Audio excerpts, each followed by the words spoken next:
Hello दोस्तों, स्वागत है आप सभी का आई ए एजुकेशन चैनल में। दोस्तों, आज के क्लास में हम ग्रुप डी के पिछले वर्षों में पूछे गए सबसे महत्वपूर्ण एमसीक्यू क्वेश्चन का सॉल्यूशन करेंगे और हर एक क्वेश्चन को हम पूरे बेसिक के साथ सॉल्व करेंगे। क्योंकि अक्सर ग्रुप डी में प्रीवियस ईयर के प्रश्न को आने वाले एग्ज़ाम में पूछ लिया जाता है। अगर हम इन सारे क्वेश्चन को एक बार रिवीजन करके एग्ज़ाम में बैठने जाएँ, तो हमें बहुत सारी मदद मिलेगी। तो चलिए शुरू करते हैं बिना समय गँवाए आज का पहला प्रश्न। पहला प्रश्न है, जीवों में लैंगिक जनन के संबंध में सही विशेषता का चयन कीजिए। इसका सही जवाब है ऑप्शन डी। लैंगिक जनन में दो विपरीत लिंग वाले जनकों जैसे नर और मादा के युग्मकों का संलयन होता है। इस प्रक्रिया में संतति को दोनों माता पिता से डीएनए प्राप्त होता है, जिससे आनुवांशिक विविधता पैदा होती है। अगला प्रश्न पे चलते हैं। मटर का पौधा अन्य पौधों पर चढ़ने के लिए किस संरचना का उपयोग करता है? इसका सही जवाब है ऑप्शन डी, प्रताम। मटर के पौधे में पत्तियों या तने का कुछ भाग धागे जैसी कोमल संरचना में बदल जाता है, जिसे प्रतान कहते हैं। यह किसी भी सहारे के संपर्क में आते ही चारों ओर लपेट लिया जाता है और कमजोर तनों वाले मटर के पौधे के ऊपर चढ़ने में मदद करता है।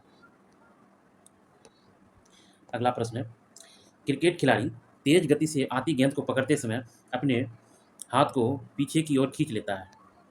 इसका सही जवाब है ऑप्शन ए, संवेग का समय बढ़ाने के लिए, ताकि हाथों पर लगने वाला बल कम हो जाए। अब इसका डिस्क्रिप्शन देखते हैं, इसका डिटेल सॉल्यूशन देखते हैं। न्यूटन के गति के दूसरे नियम के अनुसार बल संवेग परिवर्तन दर के समानुपाती होता है।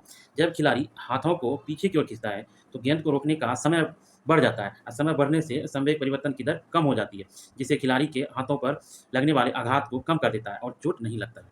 अगले प्रश्न पे चलते हैं। जंतुओं के संयोजी ऊतकों में वसा कोशिकाएं लोब्यूल में व्यवस्थित होती है, जो डैश होती है। इसका सही जवाब है ऑप्शन ए, कोलोजन और इलास्टिन तंतु। वसा ऊतक एक प्रकार का ढीली संयोजी ऊतक है। इसमें वसा कोशिकाएं छोटे छोटे लोब्यूल्स में बट जाती है, जिसे अलग रखने और सहारा देने का काम कोलोजन और इलास्टिन तंतुओं का नेटवर्क करता है। अगला प्रश्न है, निम्नलिखित में से कौन सा अल्ट्रासाउंड का प्रयोग नहीं है? निम्नलिखित में से कौन सा अल्ट्रासाउंड का अनुप्रयोग नहीं है? इसका सही जवाब है ऑप्शन ए, नियमित प्रसव परीक्षण। अल्ट्रासाउंड जो प्राश्रव्य तरंगों का उपयोग करता है, चिकित्सा क्षेत्र में आंतरिक अंगों की इमेजिंग जैसे इकोकार्डियोग्राफी, वस्तुओं की गहराई से सफाई और धातुओं के ब्लॉकों को बारीक दरारों का पता लगाने के लिए व्यापक रूप से इसका प्रयोग किया जाता है। नियमित प्रसव परीक्षण में भी अल्ट्रासाउंड सोनोग्राफी का उपयोग होता है, लेकिन दिए गए विकल्पों में अन्य तकनीक का औद्योगिक अनुप्रयोग सीधे तौर पर अल्ट्रासाउंड की परिभाषा में सटीक बैठते हैं। धातुओं का संक्षारण एक ऐसी प्रक्रिया है जिससे ये धातुएं पर्यावरणीय कारकों के साथ अभिक्रिया करके ऑक्साइड, सल्फाइड या कार्बोनेट में रूपांतरित हो जाती है। संक्षारण एक रासायनिक प्रक्रिया है जिसमें धातुएं हवा में मौजूद ऑक्सीजन, नमी, कार्बन डाइऑक्साइड या अन्य गैसों के साथ क्रिया करके धीरे धीरे नष्ट होने लगती है। जैसे लोहे पर जंग लगना, चांदी का काला होना और तांबे पर हरी परत का जम जाना। अगला प्रश्न पे चलते हैं। निम्नलिखित में कौन सा वंशागति के संबंध में मेंडल के निष्कर्षों को सही रूप में दर्शाता है? इसका सही जवाब है ऑप्शन सी, प्रत्येक विशेषता दो कारकों द्वारा नियंत्रित होती है। आनुवांशिकी के जनक ग्रेगरी जॉन मेंडल ने बताया था कि जीवों में प्रत्येक लक्षण को नियंत्रित करने के लिए दो कारक होते हैं, जिन्हें हम एलील या जीन के रूप में कहते हैं। इनमें से एक कारक माता से और दूसरा पिता से मिलता है। अगला प्रश्न पे चलते हैं। निम्नलिखित में से कौन सा गैस पर दाब बढ़ने का परिणाम है? इसका सही जवाब है ऑप्शन डी, अंतराणुक स्थान में कमी। गैस के अणुओं के बीच बहुत अधिक खाली स्थान होता है। जब किसी गैस में बाहरी दाब बढ़ाया जाता है, तो उसके अणु एक दूसरे के बहुत पास आ जाते हैं, जिससे उनका अंतराण्विक स्थान कम हो जाता है और गैस द्रवित हो जाता है।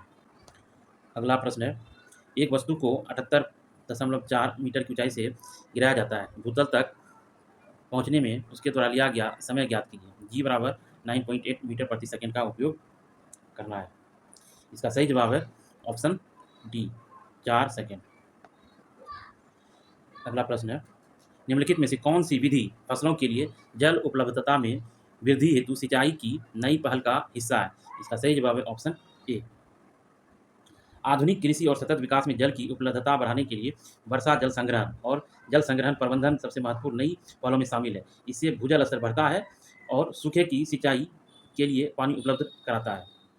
यदि किसी तार की लंबाई दोगुनी कर दी जाए और उसका अनुप्रस्थ काट का क्षेत्रफल आधा कर दिया जाए तो उसका प्रतिरोध डेस हो जाएगा। इसका सही जवाब है ऑप्शन बी, मूल का 4 गुना। अगला प्रश्न है, निम्नलिखित में से कौन सा रासायनिक ऊर्जा के ऊष्मा ऊर्जा में रूपांतरण का सर्वोत्तम उदाहरण है? इसका सही जवाब है ऑप्शन डी, लकड़ी का जलना। लकड़ी का जलना दहन या दहन या कंबसन एक रासायनिक अभिक्रिया, इसमें लकड़ी में संचित रासायनिक ऊर्जा ऑक्सीजन के साथ क्रिया करके ऊष्मा और प्रकाश ऊर्जा में बदल जाता है। अगला प्रश्न है, आर्गन और कैल्शियम का एक युग्म है। इसका सही जवाब है ऑप्शन डी, संभारिक। अगला प्रश्न है, एक पौधे को उखाड़कर धूप में छोड़ दिया गया है, कुछ घंटों बाद पौधा मुरझाया हुआ है और कमजोर दिख रहा है, इसका सबसे संभावित कारण क्या हो सकता है? इसका सही जवाब है ऑप्शन डी, जालम के माध्यम से जल चालन अवरुद्ध हो गया। पौधे को उखाड़ने से उसकी जड़ें मिट्टी से अलग हो जाती है, जिससे पानी का अवशोषण बंद हो जाता है। धूप में रखने पर वाष्पोत्सर्जन तेजी से होता है और जड़ों के न होने से जाइलम नलिकाएं द्वारा पानी के ऊपर चढ़ना रुक जाता है, जिससे कोशिकाएं पिचक जाता है और पौधा मुरझा जाता है। अगला प्रश्न है, कार्बन का वह विशिष्ट लक्षण क्या है जो इसके अधिक संख्या में कार्बनिक यौगिकों के निर्माण का कारण बनता है? इसका सही जवाब है ऑप्शन डी, चतुसंयोजकता और श्रृंखलन दोनों। अयस्क से अपद्रव्य को हटाने के लिए उपयोग की जाने वाली प्रक्रिया अपद्रव्य और अयस्क के किन गुणों के बीच अंतर पर आधारित है? इसका सही जवाब है ऑप्शन बी, रासायनिक या भौतिक। अयस्क में मौजूद अवांछित अशुद्धियों को, जैसे मिट्टी, रेत, को गैंग या अपद्रव्य कहते हैं। इन्हें अलग करने के लिए अयस्क और गैंग को भौतिक गुणों जैसे जैसे घनत्व, चुंबकीय गुण या रासायनिक गुणों जैसे विलेयता में अंतर का उपयोग किया जाता है, जिसे चुंबकीय पृथक्करण या फेन बलवन विधि कहते हैं। अगला प्रश्न है, हाइड्रोक्लोरिक एसिड के साथ धातु सोडियम कार्बोनेट और सोडियम बाइकार्बोनेट की अभिक्रिया के बीच क्या समानता है? इसका सही जवाब है ऑप्शन डी, सोडियम क्लोराइड बनता है।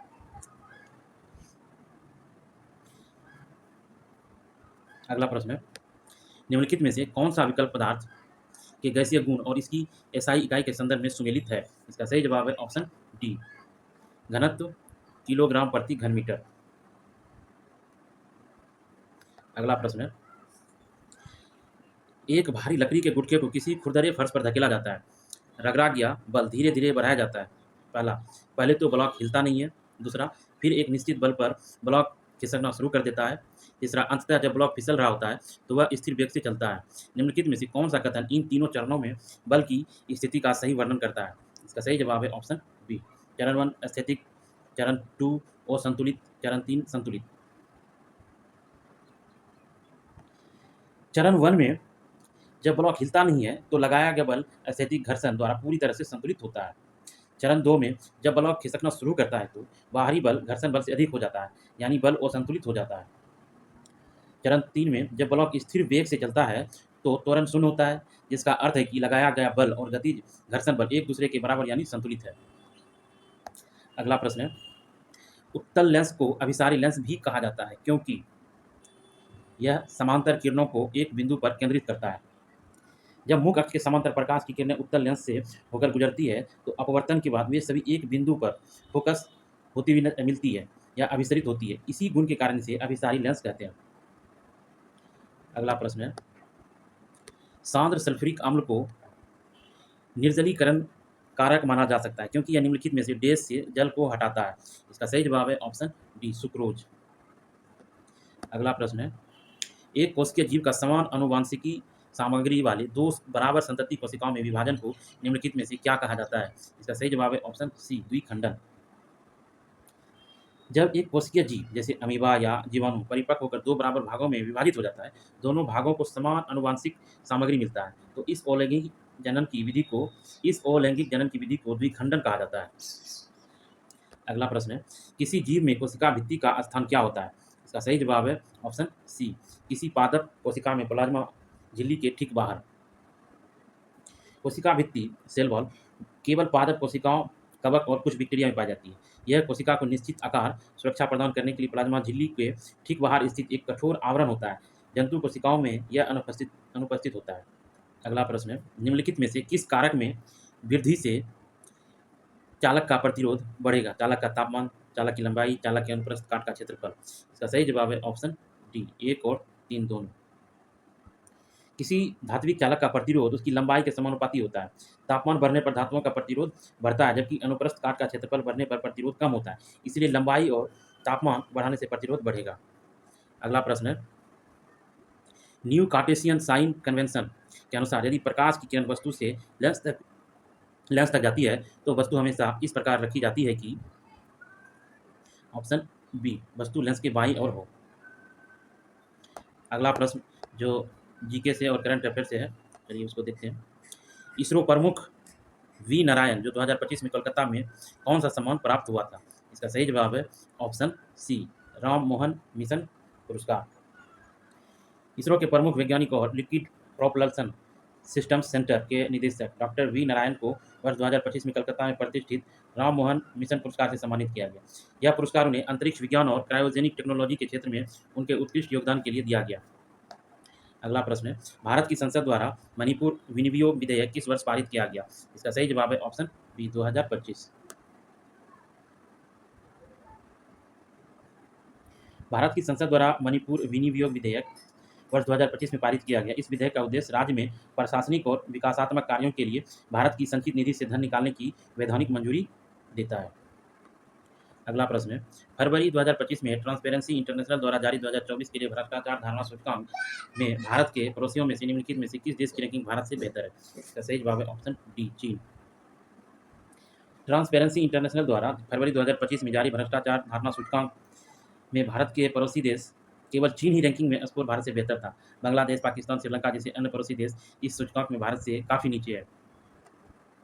अगला प्रश्न है, CSIR कोशिकीय एवं आणविक जीव विज्ञान केंद्र द्वारा 2025 में विकसित स्वदेशी mRNA वैक्सीन प्रौद्योगिकी का निम्नलिखित में से किस पर महत्वपूर्ण प्रभाव हो सकता है?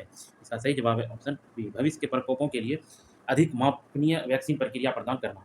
अगला प्रश्न है, आर्थिक सर्वेक्षण 2024-25 के अनुसार संधारणीय जीवन शैली को बढ़ावा देने के लिए भारत द्वारा संचालित वैश्विक आंदोलन को क्या कहा जाता है? इसका सही जवाब है ऑप्शन सी लाइफ। भारत सरकार द्वारा शुरू किए गए इस वैश्विक आंदोलन का नाम लाइफ है, जिसका पूरा नाम लाइफ स्टाइल ऑफ इन्वायरमेंट पर्यावरण के लिए जीवन शैली के लिए है। आर्थिक सर्वेक्षण 2024-25 में पर्यावरण अनुकूल और संधारणीय जीवन शैली को बढ़ावा देने के लिए इस आंदोलन की भूमिका की सराहना की गई। अगला प्रश्न है, विश्व बैंक भूमि सम्मेलन 2025 में किस देश को ग्रामीण भूमि प्रशासन में परिवर्तनकारी कार्य के लिए कंट्री चैंपियन के रूप में सम्मानित किया गया? इसका सही जवाब है ऑप्शन सी भारत। विश्व बैंक भूमि सम्मेलन 2025 में भारत को ग्रामीण भूमि प्रशासन और डिजिटलीकरण जैसे भूमि स्वामित्व योजना और डिजिटल लैंड रिकॉर्ड में अभूतपूर्व बदलाव के लिए कंट्री चैंपियन के खिताब से नवाजा गया। अगला प्रश्न है, निम्नलिखित में से किस महीने में विज्ञान एवं प्रौद्योगिकी विभाग DST तथा रक्षा अनुसंधान एवं विकास संगठन DRDO संस्थानों में जमीन आधारित अंतरिक्ष स्थिति संबंधी जागरूकता बढ़ाने के लिए साझेदारी की? इसका सही जवाब है ऑप्शन ए मई 2025। अगला प्रश्न है, 2025 वर्ल्ड कबड्डी कप निम्नलिखित में से किस देश ने जीता? इसका सही जवाब है ऑप्शन सी भारत। 2025 के वर्ल्ड कबड्डी कप टूर्नामेंट में भारत की पुरुष और महिला दोनों ने अपना दबदबा कायम रखते हुए विश्व कप का खिताब अपने नाम किया। फाइनल मुकाबले में भारतीय टीम ने शानदार प्रदर्शन कर जीत हासिल किया। अगला प्रश्न है, आंतरिक विस्थापन निगरानी केंद्र के रिपोर्ट के अनुसार 2015 से 2024 के बीच भारत में आपदाओं के कारण कितने आंतरिक विस्थापन दर्ज किए गए? इसका सही जवाब है ऑप्शन डी 3 मिलियन। अगला प्रश्न है, जनवरी 2025 समारोह के दौरान कितने एथलीटों को अर्जुन पुरस्कार 2024 प्राप्त हुआ? इसका सही जवाब है ऑप्शन डी 34। अगला प्रश्न है, कौन सा ग्रुप गुजरात के जामनगर में वन्यजीव संरक्षण बचाव और पुनर्वास की अनूठी पहल वनतारा का स्वामित्व और सहयोग प्राप्त करता है, जिसका उद्घाटन मार्च 2025 में प्रधानमंत्री के द्वारा किया गया? इसका सही जवाब है ऑप्शन बी रिलायंस ग्रुप। अगला प्रश्न है, 2025 में किस कंपनी ने विरासत जल निकायों के जीर्णोद्धार के लिए भारतीय पुरातत्व सर्वेक्षण के साथ साझेदारी की है? इसका सही जवाब है ऑप्शन डी बिस्लेरी। अगला प्रश्न है, जुलाई 2025 में किस संस्थान ने आंध्र प्रदेश के अमरावती में भारत के पहले AI प्लस कैंपस की घोषणा की? इसका सही जवाब है ऑप्शन सी बिट्स पिलानी। अगला प्रश्न है, RBI के वित्तीय साक्षरता सप्ताह का विषय क्या था? इसका सही जवाब है ऑप्शन सी वित्तीय साक्षरता महिलाओं की समृद्धि। एशियाई खेल 2025 में भाला फेंक में स्वर्ण जीतने वाली भारतीय महिला कौन थी? इसका सही जवाब है ऑप्शन बी अन्नू रानी। अगला प्रश्न है, अर्जुन पुरस्कार प्राप्त करने वाले पहले पैरालंपिक स्वर्ण पदक विजेता कौन थे? इसका सही जवाब है ऑप्शन बी मुरलीकांत पेटकर। अगला प्रश्न है, भारत के निम्नलिखित में से किस बैंक ने वित्तीय वर्ष की चौथी तिमाही में 5,004 करोड़ के स्टैंड अलोन नेट प्रॉफिट में 33% की वृद्धि दर्ज की। इसका सही जवाब है ऑप्शन सी, कैनरा में। निम्नलिखित में से किस देश ने जून 2025 में अंतर्राष्ट्रीय बिग कैट अलायंस की पहली सभा की मेजबानी की? इसका सही जवाब है ऑप्शन डी, भारत। अगला प्रश्न है, मई 2025 में 6 अफ्रीकी देशों ने कालाजार से निपटने के लिए विश्व स्वास्थ्य संगठन के साथ एक समझौता ज्ञापन पर हस्ताक्षर किए। कालाजार से क्या तात्पर्य है? इसका सही जवाब है ऑप्शन सी, सेंड फ्लाई के काटने से होने वाला एक परजीवी रोग। अगला और लास्ट क्वेश्चन है, 20 जून 2025 को प्रधानमंत्री नरेंद्र मोदी ने आधिकारिक तौर पर भारत के पहले स्वदेशी रूप से निर्मित लोकोमोटिव को किस देश को निर्यात करने हेतु हरी झंडी दिखाई? इसका सही जवाब है ऑप्शन ए, गिनी गणराज्य। चलिए मिलते हैं अगले क्लास में।